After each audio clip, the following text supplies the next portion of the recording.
समय पहले मगध राज्य के विशाल साम्राज्य में एक छोटा सा गांव बसा था जिसका नाम था सूर्यपुर।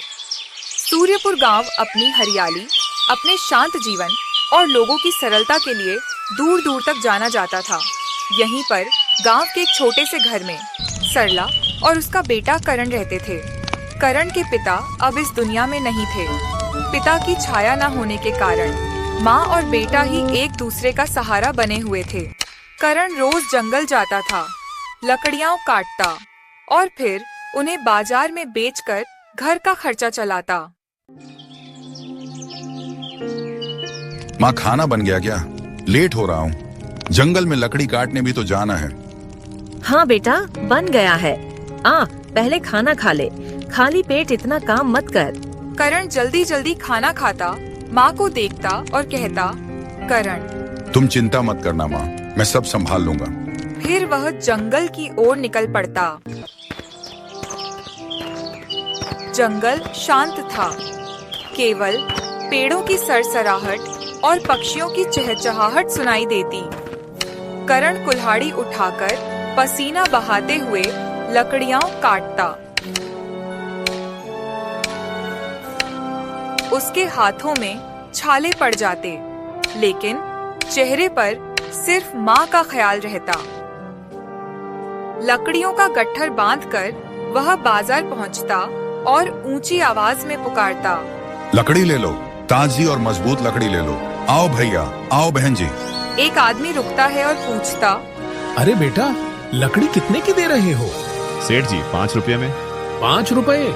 नहीं, 2 रुपए में दोगे तो बताओ भैया।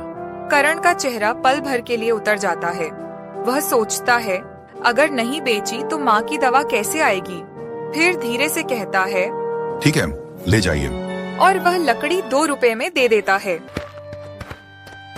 थका हारा करण जब घर लौटता, उसकी आंखों में थकान होती। वह दरवाजे पर कदम रखते ही मुस्कुराकर कहता, माँ, आज 2 रुपए की लकड़ी बिकी, कल का राशन आ जाएगा। सरला बेटे को देखते हुए मुस्कुराती, लेकिन उसकी आंखों में गहरी चिंता भी झलकती। ठीक है बेटा, बैठ जा, खाना खा ले। करण माँ के पास बैठकर पूछता, माँ, आपने दवा खा ली? नहीं बेटा, अभी नहीं। करण प्यार से डांटते हुए दवा का डिब्बा हाथ में लेकर, माँ, टाइम से दवा खाया करो। ये लो, पहले दवा खाओ, फिर खाना खाएंगे। माँ बेटे की जिद मानती है। फिर दोनों चुपचाप बैठकर खाना खाते और सो जाते हैं।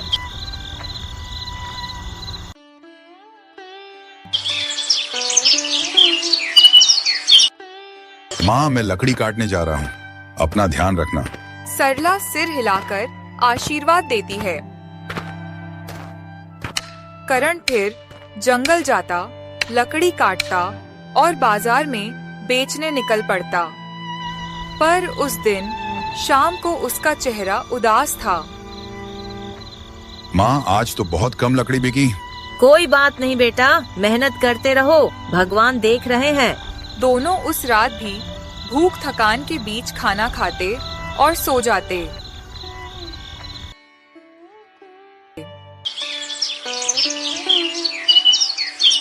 ओ करण, जल्दी बाहर आ। दरवाजे पर सेठ खड़ा था।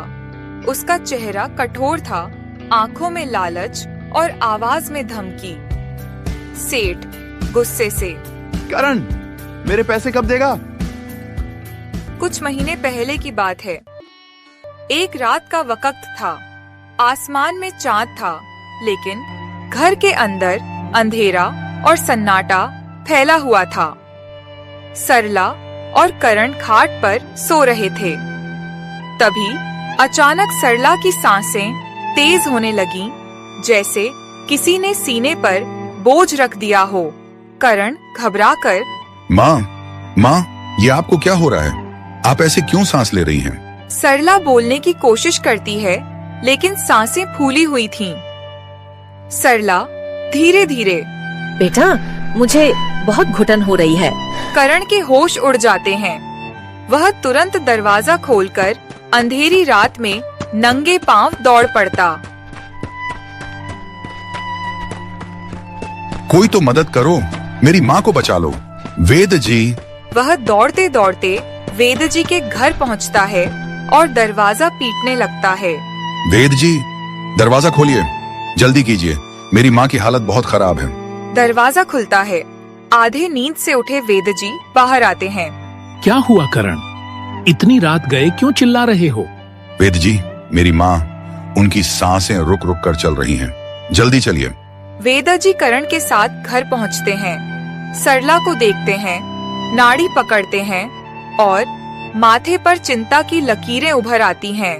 मैंने कुछ दवाइयां दी हैं, लेकिन सच कहूं, तुम्हारी माँ ज्यादा देर तक जिंदा नहीं रह पाएंगी।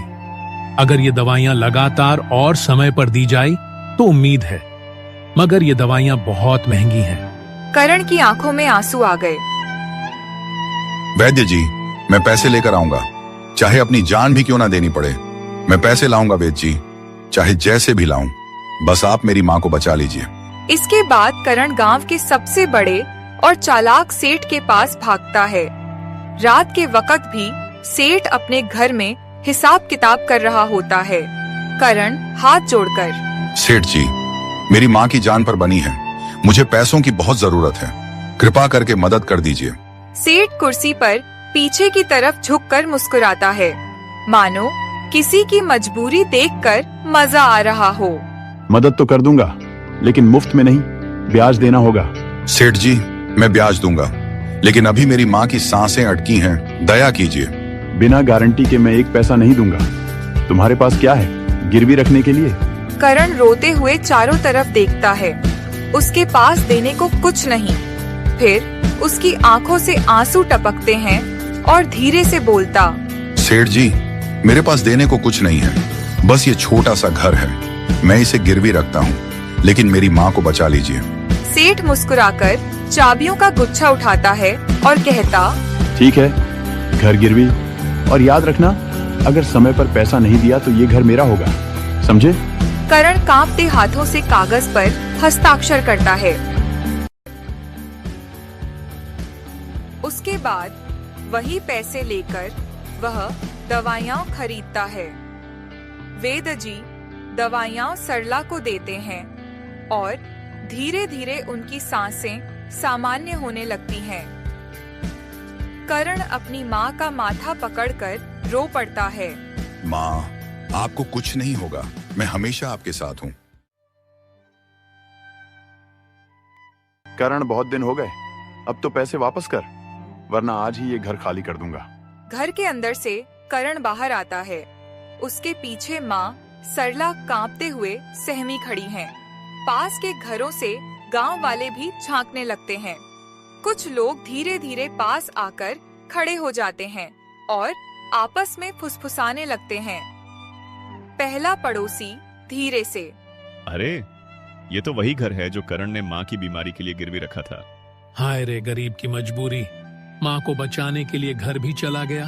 तीसरा पड़ोसी आह भरते हुए, सेठ बड़ा निर्दयी है, जरा भी रहम नहीं आया। इस बीच करण हाथ जोड़कर आगे बढ़ता है। करण विनती करते हुए, सेठ जी, बस कुछ दिन और दे दीजिए, मैं मेहनत करके आपके सारे पैसे लौटा दूंगा। नहीं करण, अब और दिन नहीं मिलेंगे, तूने वक्त पर पैसा नहीं दिया, अब ये घर मेरा है। फिर वह अपने आदमियों को इशारा करता है। 2 आदमी अंदर घुसते हैं और घर का सामान उठाकर बाहर फेंकने लगते हैं। सरला आंखों में आंसू लिए, बेटा, हमारा घर। करण भीतर से टूटते हुए लेकिन आवाज दबाकर, माँ, हिम्मत रखो, सब ठीक हो जाएगा। भीड़ चुपचाप खड़ी सब देखती रहती है। माँ और बेटा असहाय होकर खड़े रह जाते हैं। सरला की आंखों से आंसू टपकते हैं और करण अपनी मुट्ठियां भींचकर गुस्से और लाचारी में जमीन पर नजरें गड़ाए खड़ा रहता है। करण और उसकी माँ अब सड़क पर आ गए थे। कुछ दिन तक वो खुले आसमान के नीचे सोए। फिर गांव के बाहर टूटी फूटी लकड़ियों और घास फूस से एक छोटी सी झोपड़ी बना ली। रात गहरी हो चुकी थी। महल के विशाल कक्ष में राजा राघवेंद्र अकेले बैठे थे। उनके चेहरे पर चिंता की लकीरें साफ झलक रही थीं। राज मुकुट सिर पर था, मगर दिल में उलझन और बोझ था। कभी कभी राजगद्दी पर बैठना कितना भारी लगता है। मेरे मन में 3 प्रश्न हैं और इनका उत्तर मुझे कहीं नहीं मिल रहा। राजा मंत्री जी को बुलावा भेजते हैं। मंत्री जी, मेरे मन में 3 प्रश्न हैं। क्या आप इनका उत्तर जानते हैं? मंत्री आश्चर्य और गंभीरता से। महाराज, कृपया कहिए। महाराज मंत्री से प्रश्न पूछते हैं। मंत्री गहरी सोच में डूब जाता है। कुछ क्षण का मौन। मंत्री संकोच में। महाराज, क्षमा करें, ये प्रश्न सचमुच गहरे हैं। मेरे पास इनका उत्तर नहीं है। राजा बेचैन होकर, तो फिर मेरे प्रश्नों का हल कैसे होगा मंत्री जी? महाराज, क्यों ना हम पूरे राज्य में घोषणा करवाए, जो भी इन प्रश्नों का सही उत्तर देगा उसे धन दौलत से नवाजा जाएगा। ठीक है, यही उचित होगा। अगली सुबह सैनिक ढोल बजाकर पूरे राज्य में घोषणा करते हैं। सुनो सुनो सुनो, राजा राघवेंद्र ने 3 प्रश्न पूछे हैं। जो इनके सही उत्तर देगा उसे सोना, चांदी और अनगिनत इनाम दिए जाएंगे। सुबह होते ही दरबार में विद्वान, पंडित, व्यापारी और यहाँ तक कि लालची सेठ भी पहुँच जाते हैं। चारों ओर गहमा गहमी है। हर कोई राजा को प्रभावित करना चाहता है। राजा सिंहासन पर बैठकर, तो बताइए, सही काम करने का सही समय कौन सा है? विद्वान पंडित आगे आते हैं। महाराज, सही समय ग्रहों और नक्षत्रों से तय होता है। मुहूर्त ही सब कुछ है।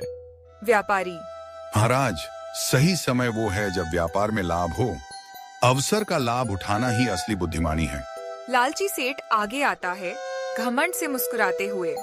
महाराज, सही समय वो है जब इंसान अपने फायदे का काम करे, बाकी सब व्यर्थ हैं। राजा गंभीर होकर दूसरा प्रश्न पूछते हैं। जीवन में सबसे जरूरी व्यक्ति कौन है? महाराज, सबसे जरूरी व्यक्ति गुरु होता है।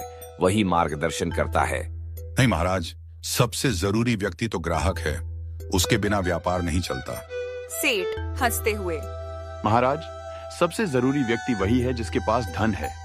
धन के बिना कोई मूल्य नहीं। राजा तीसरा प्रश्न रखते हैं। सबसे आवश्यक काम कौन सा है? पंडित, धर्म का पालन करना। व्यापारी, सेठ। धन कमाना ही सबसे आवश्यक काम है। दरबार में खुसर पुसर होने लगती है। हर कोई अपने उत्तर पर अड्डा है, लेकिन राजा की आंखों में संतोष नहीं है। राजा सोच में डूबे हुए। आप सभी के उत्तर सुने, पर मुझे निर्णय लेने में कठिनाई हो रही है। कल सुबह मैं अपना निर्णय सुनाऊंगा। रात भर राजा करवटें बदलते रहे। मन और भी विचलित हो उठा। सुबह होते ही उन्होंने जंगल की ओर प्रस्थान किया। वे जानते थे वहाँ एक वृद्ध साधु रहते हैं। राजा धीमे स्वर में अपने आप से, साधु, क्या मेरे प्रश्नों का उत्तर देंगे? क्या सच में कोई है जो बिना लालच और बिना डर के मुझे मार्ग दिखा सके? राजा साधु के आश्रम पहुँचते हैं, प्रणाम करते हैं। महाराज, मेरे मन में 3 प्रश्न हैं। कृपया मार्गदर्शन करें। साधु मुस्कुराकर, पूछो पुत्र।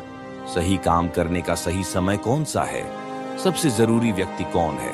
और सबसे आवश्यक काम कौन सा है? साधु शांत स्वर में, उत्तर समय के साथ मिलेगा। धैर्य रखो, अनुभव तुम्हें सब सिखाएगा। राजा असमंजस में थे।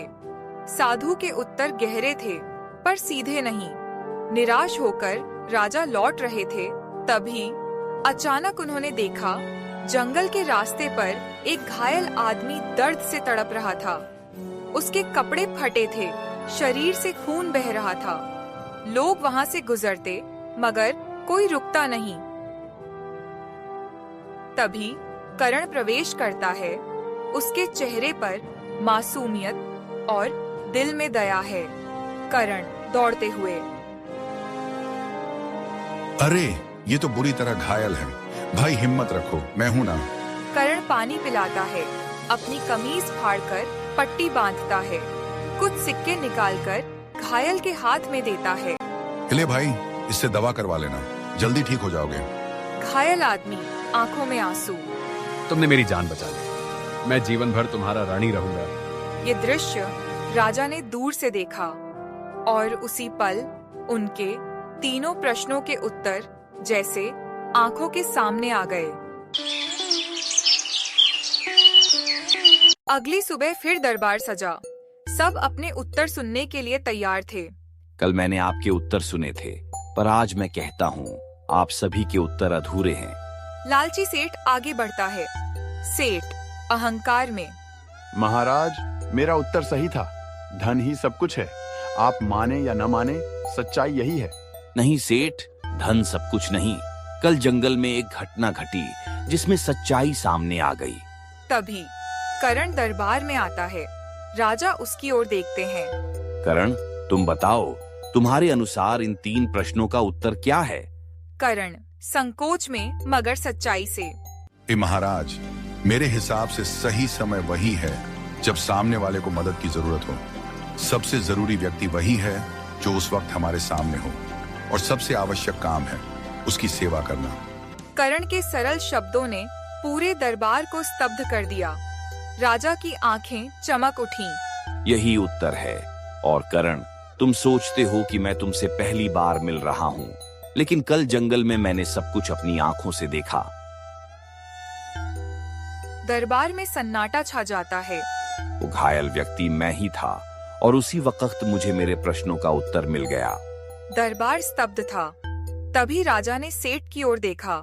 सेठ, तुम भी उस राह से गुजरे थे, लेकिन तुमने घायल को देखा और अनदेखा कर दिया।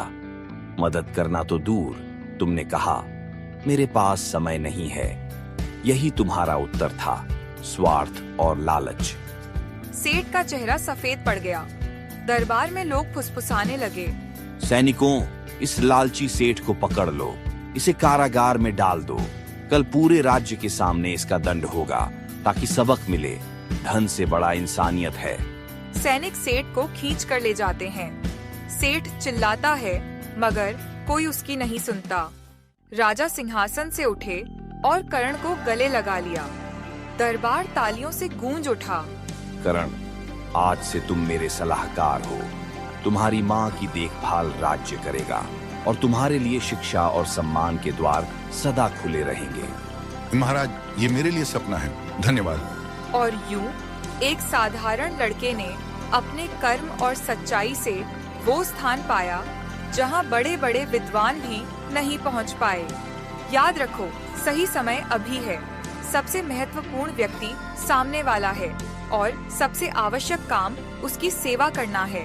यही इंसानियत है, यही धर्म है, यही असली जीत है।